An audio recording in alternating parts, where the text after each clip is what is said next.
Sige. Yan, tapos sabi ko nga yung mga kalots, magbabayad na ako kay Ate Rowena. Yan, sikat sa Africa yan. Yan, sikat sa Africa. Yes, ako pa. Dami na!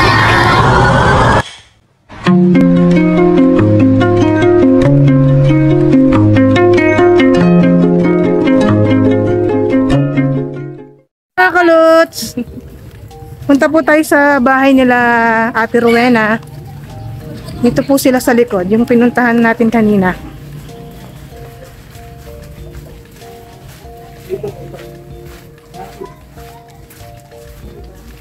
Nag-house raid na tayo mga House tour. Ayan, dyan yung CR nila kahapon din ako nakapag-CR mga kalos. So, Pinakita ko kanina.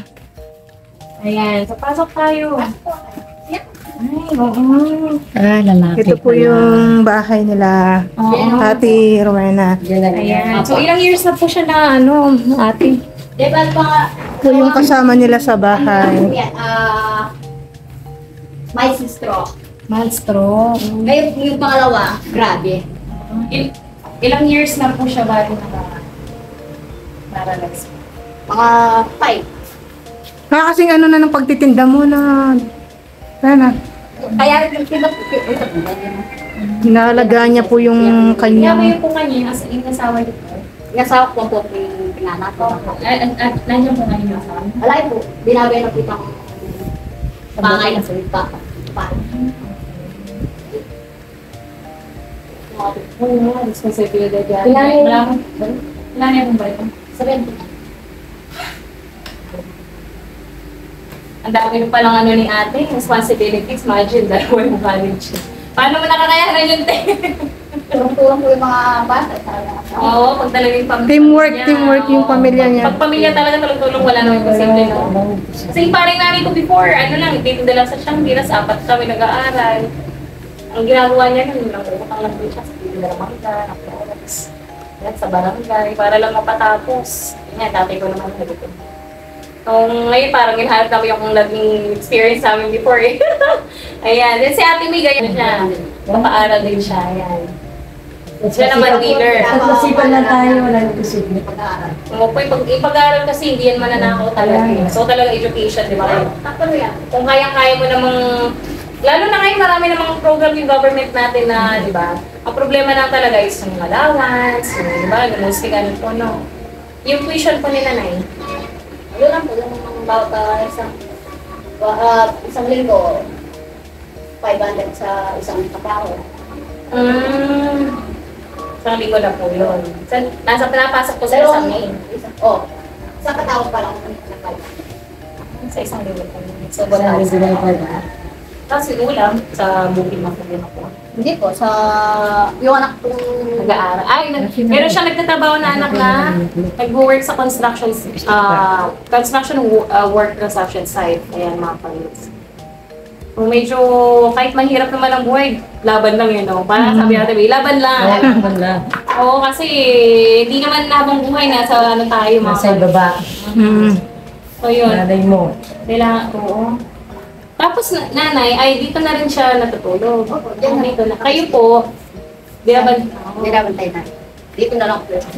Ayan, mga kalots. Ayan, nag-house raid pa tayo, mga kalots. Kay Ate Rowena. Kasi kahapon, nag-ikot na kami ng maghapon dyan sa San Fernando, around San Fernando. Ayan, napunta kami around SK, napunta pa kami sa Panipuan, Mexico. Oo, dito kami last napunta kagabi. Sabi ko may ihaw-ihaw. Tapos nabanggit nga ni, na one time nakabili na rin pala siya sa iyo. Sarap daw.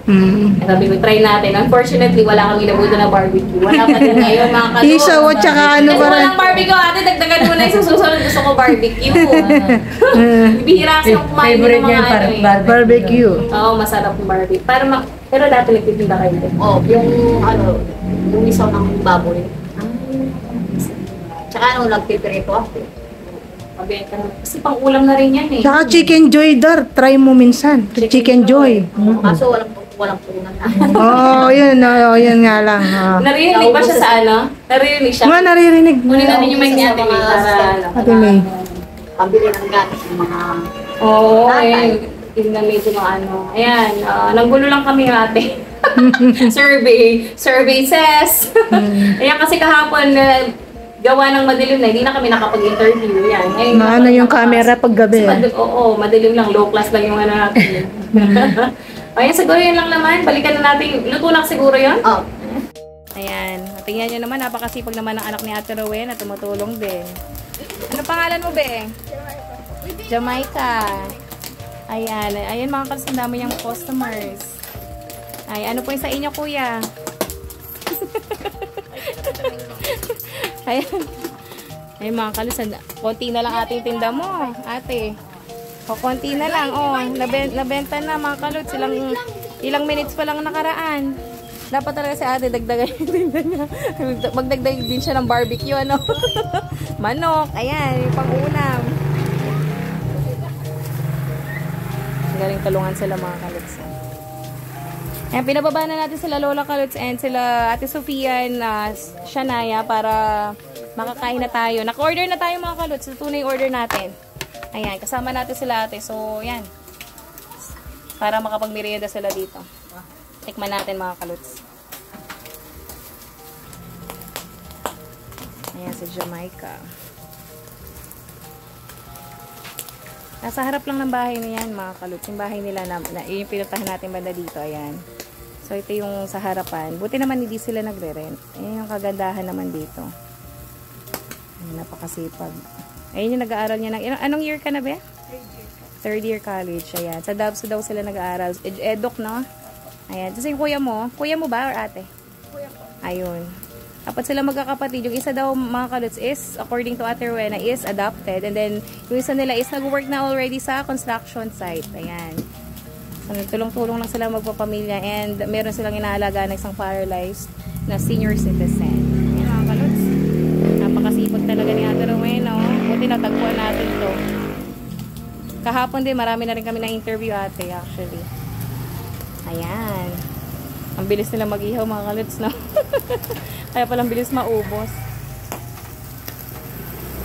Ayan mga kaluts, tikman na natin. Hinihintay natin sila Lola Kaluts, sila ate and Shanaya. So, ayan. Titikman na ni ate May mga kaluts. We'll see. Tigman na. Tigman mo nga ate. Kung pandayo talaga yung ano niya. Pinagmamalaki ni ano yan eh. Oo, kasi natikman na daw ni Princess one time yung ano ni ate. Yan. Sabi niya masarap doon ate. Punta tayo doon. Pagdating namin, mga 5 na atay tayo niya kahapon. Naubos no. Ayun ate. Dapat talaga may barbecue, may chicken. Pag sa susunod. Oo.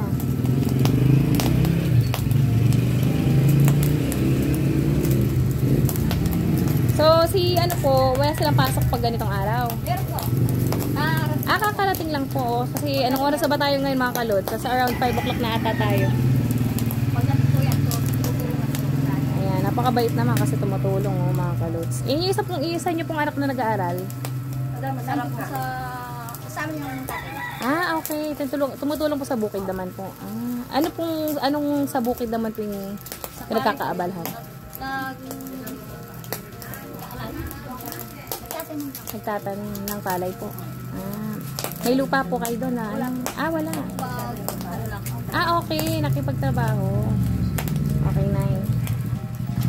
So, ayan mga kalots. As you can see, malalaki yung mga bahay dito. And yung kay Ate Rowena, among dito sa barangay nila, parang yun sa kanya talaga yung pinaka medyo, baga sa silver lining, sabi nga ni Catriona. Ayan. Siya talaga yung karapat dapat tulungan mga kalots. Nakita niyo naman yung sitwasyon niya, no? So, lumayo lang tayo ng very, very light dun sa pwesto. And then, after natin kumain, mga kalots, we're going to give her na yung pangpuhunan ng ating pampuhunan na ibibigay natin kay Ate Rowena. Ayan. So, ayan na. Tinawagan na natin sila Ate Kaluts, Lola Kaluts, and si Baby Shanaya. Nakain na kami mga Kaluts ng isaw. Hotdog. Diba? Tara mga Kaluts, samahan nyo kami.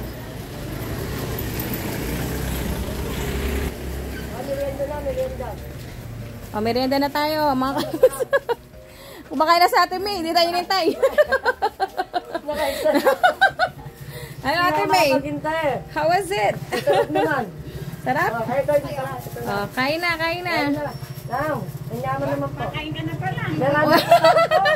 Bumili lang siya ng soft drinks sana eh, ano?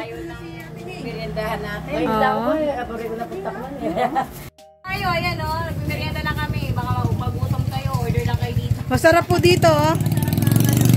Tawagan niyo lang po ako pag may ay gusto kayo. Namin yung contact number ni Ate Rowena para may pa-food panda. Ay, deliver po. Free delivery.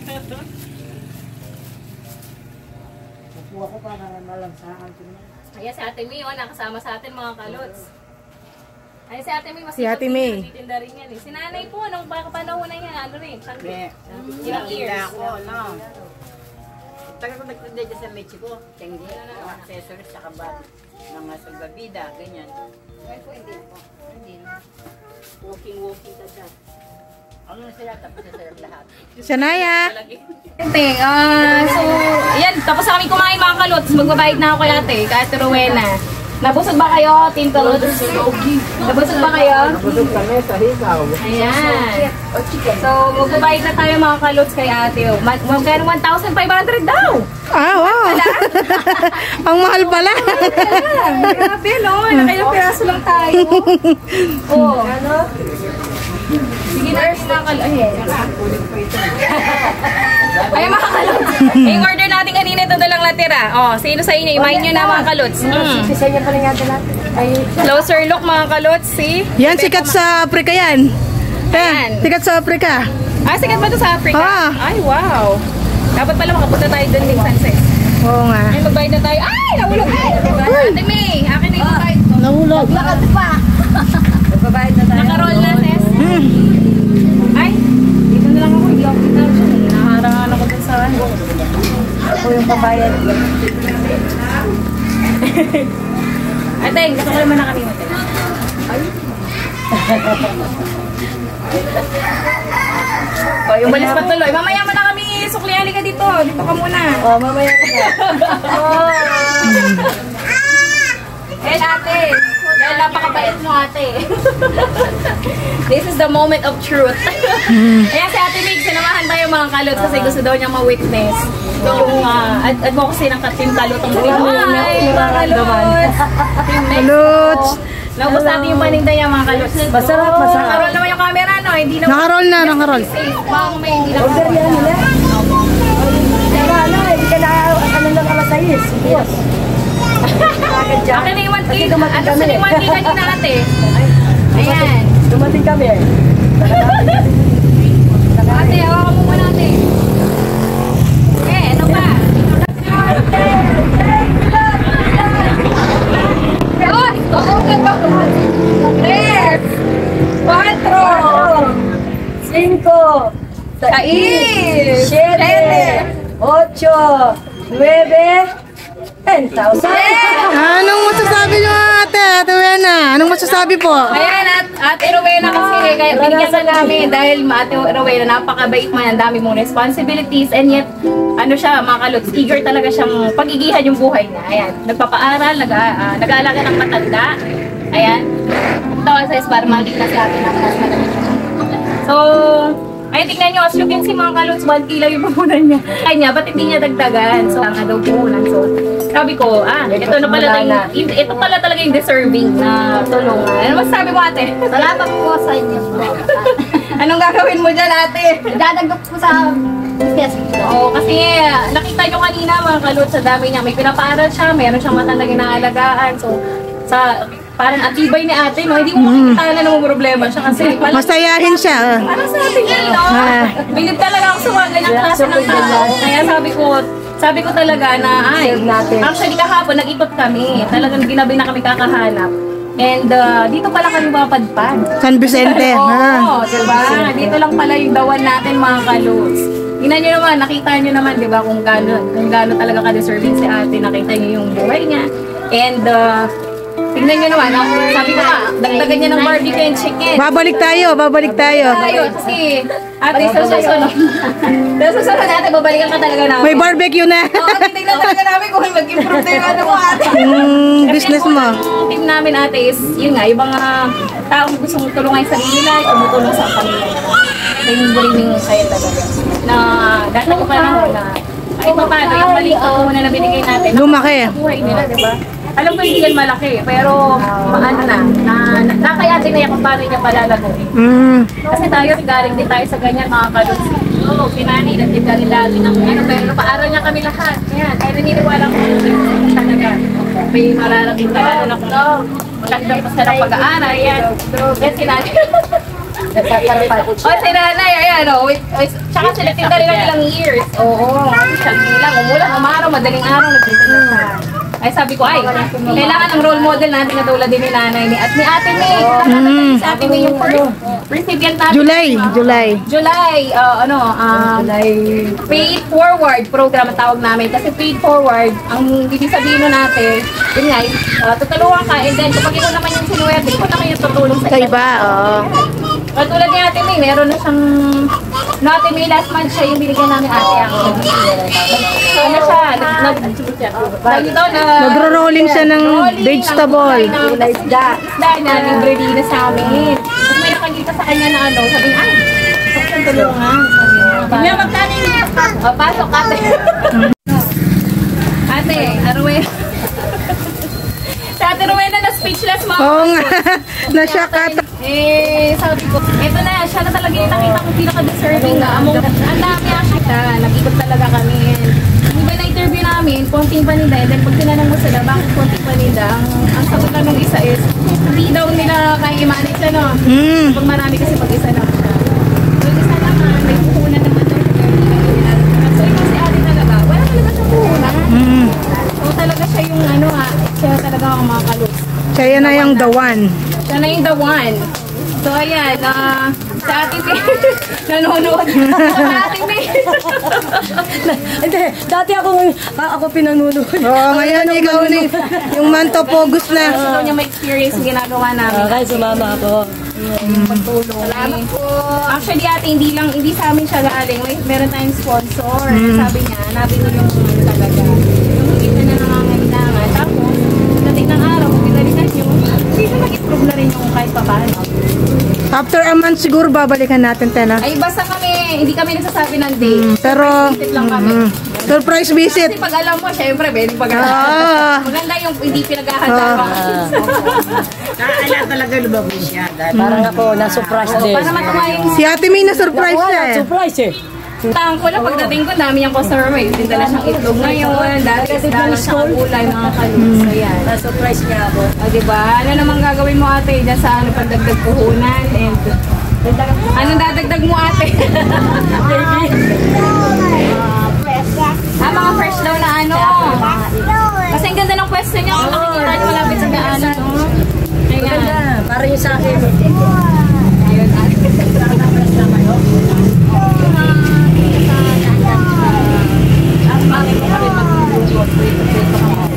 Ayun, ate. So, deserve mo. Congratulations. Si umaalis sa camera natin. Yung anak niyang maganda. Makalit sa'yo, ang ganda-ganda. Maganda na. Dar, congrats. Congrats kaya ka. Congratulations. Buena. Ito na yung bagong wawawin ng Congratulations. Ayan, kasi gusto talaga yung channel namin maliit pa lang, pero ang goal talaga namin is kahit maliit na paraan, makatulong. Walang views, may views, okay lang, basta nakakatulong. Wala yung kalimutan yung Kalutong Pinoy. Oo, basta ate yan, subscribe nyo na sa Kalutong Pinoy. Kalutong Pinoy sa Africa. Ikot-ikot kami. Every month, meron na talaga kaming pinaay na tulungan. So, sana, nakatulong naman kami kahit pa paano. Sana nyo. Ayan, sa Ate Rowena. Rowena 446 ako, no? Kasi nabanggit din niya, mga kalismisan din siya nasasama sa ayuda ng government. So, ayun, siya talaga yung adawan natin. Ayan, quality baby kalos. Sana ipalago yung binigay niyo pong pera sa akin na fresh na ulam para po makita niyo po sa susunod na pagdating niyo po sa akin. Fresh na ulam pa lang idadagdag yung mga kalos. Kasi kung nakita niyo mga kalos, daanan yung niya, ayan siya. Daanan yung bahay niya. So, ayan, pandagdag sa puhunan. Plano niya palang dagdagan ng fresh fresh ulam. Ayun. Ayan ate, so basta papasya na lang kami one day dito. Opo, kayo mabibili sa binigay niyo po sa akin. Ayun natin, deserving ka naman natin. Nakita ko pag anong paghihirap mo eh. Kasi imagine yun, nagbubukid yung asawa niya. Yung isang anak niya, nagpo-construction worker na daw. And yung dalawang anak is nag-aaral pa ng college po. No? So minsan lang nabanggit niya kasi, yesterday nung pumunta kami dito is, minsan pag wala daw benta, yung isa daw di pumapasok.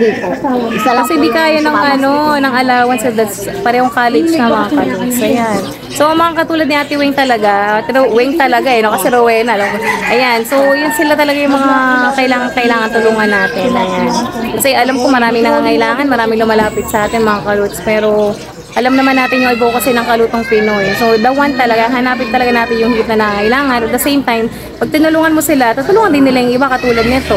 Tutulungan din yung mga anak niya, tumutulong din sa biyanan niya, nag-aalaga. Napakabait, napaka-madiskarte rin. Kaya, kahit maliit na bagay, maliit na puhunan, at isa tulungan natin si ate. So, sana ate, kahit maliit na puhunan lang yan. Malaking bagay na rin, makakatulong na rin sa'yo kahit papano. Saya-saya ng puso ko ngayon kasi, iba talaga yung feeling na nakakatulong mga kalutsik. Kesa yung ikaw yung binibigyan. So, sana one day, pag medyo lumago na yung buhay mo ate, napaaral mo yung mga anak mo, ikaw naman yung tumulong sa iba. Oo, kasi iba talaga yung feeling na nakakatulong. Ayan, ano pong masasabi nyo? Maraming salamat po sa inyo po. At sa sponsor po pala, Ate May, ayan, ayan po si Ate Weng, meet Ate Weng, sana mag-meet tayo soon, ayan. Ayun natin. Ate Weng, may last words ka pa dun sa ating sa mga ating kaluts. Ayan, Kalutong Pinoy pala ang ating channel, mga Ate Weng. Salamat po. Ayan mga kaluts, uwi na kami. Si Lola Kaluts. Ayan. Mag-notif naman kayo. Ayan mga kaluts, yung bahay nila. Nakita niyo malalaki yung mga katabing bahay niya mga kaluts. Ayan. Nag-survey na kami sa area and sabi nga ng mga taga rito, siya talaga yung higit na nangangailangan sa nila, sa lugar nila. Ayan, sa mga kaluts, okay na siguro yon and maraming salamat sa panonood. Ayan. Para mas marami pa tayong matulungan, sana mas maraming manood, maraming mag-subscribe, maraming mag-follow. Huwag kayong magsasawa kasi every month na yan ate, may tutulungan talaga tayo. Ikot tayo sa Pampanga or pwede tayo lumabas ng Pampanga. Ayan. So, thank you so much for watching mga kaluts. Sa Ate Weng, thank you din sa masarap na isaw at Adidas. Sabi ko, dagdagan na yung barbecue mga kaluts. Yung favorite ko talaga yun. Ayan mga kaluts, thank you so much. Alis na kami. Uwi na kami mga kaluts. Palagwan mo na rin. Binarika naman kami mga Bye-bye! Good luck po! Please subscribe! Kalutong Pinoy!